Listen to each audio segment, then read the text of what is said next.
My life revolved around social media. Every place I went, every meal I ate, sometimes even the emotions I felt were somehow on Instagram or TikTok. People were following me, liking me, commenting on me. In a sense, this made me feel valuable. But then I realized that not every like is a sign of admiration. Sometimes there were other intentions behind it. Everything started normally. I shared my morning coffee, added a few photos of me walking around campus to my story, then another selfie in class, writing my lecture notes. It never bothered me that my life was so simple and open, until an account caught my attention, John Doe _89. At first, John's comments were mundane. What a beautiful place, I was there last week. Or, I want to try this coffee. But after a while, his comments started to become different. More personal, more like a follow-up. One day, I was sitting in a cafe that I shared in my story. John commented again, "I love this cafe, make sure you have a croissant with your coffee." My eyes scanned around the table. Was he a bit paranoid? Maybe. But I was starting to feel uncomfortable. Later in the day, I ignored the feeling. Maybe he was just obsessed with social media, right? At least that's what I thought.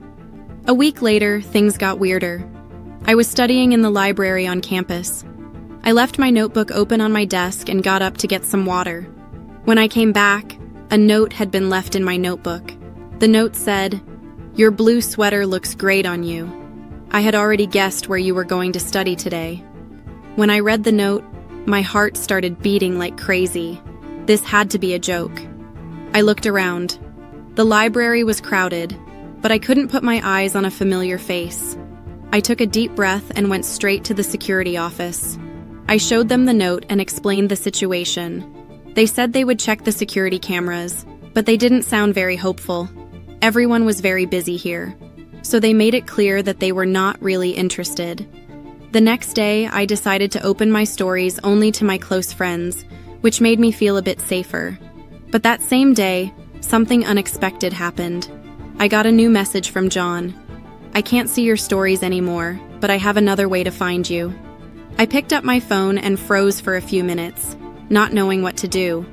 I called my friends, explained the situation, and they all told me that I needed to turn off social media completely. But this was a big step for me. Social media was more than a platform for me. It was an identity. To be more precise, to be honest, I was addicted to social media. I spend time there all the time.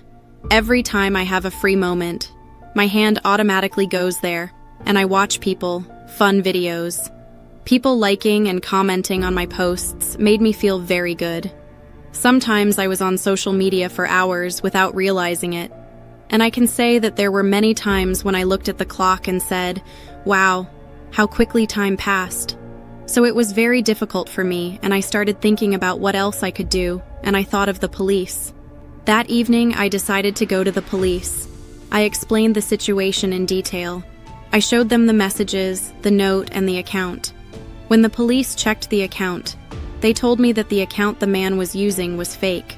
It was very difficult to find out who was behind it, because whoever it was, he was very good at his job and he secured himself by connecting his IP address to different servers. So he was a professional and he must have thought of everything, even that I could go to the police.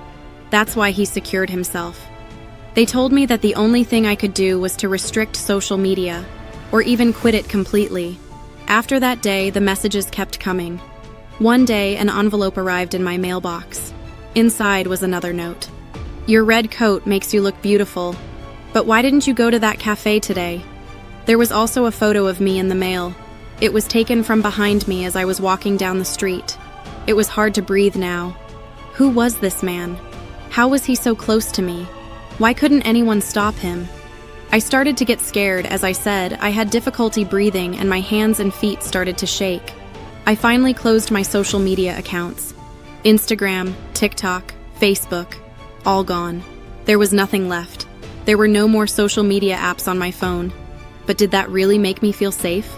No, it didn't. Every day when I went out on the street, I checked behind me. Every strange face felt like a threat to me, and it still does. To be honest, I feel like it haunts me. This incident taught me this. When you present yourself as a completely open book, anyone who wants to read it can reach you. Social media made me open not only to sharing, but also to being constantly monitored. Now, I live a quiet life, no social media. But still, in some corner, I feel that he is watching me, and this feeling will never go away.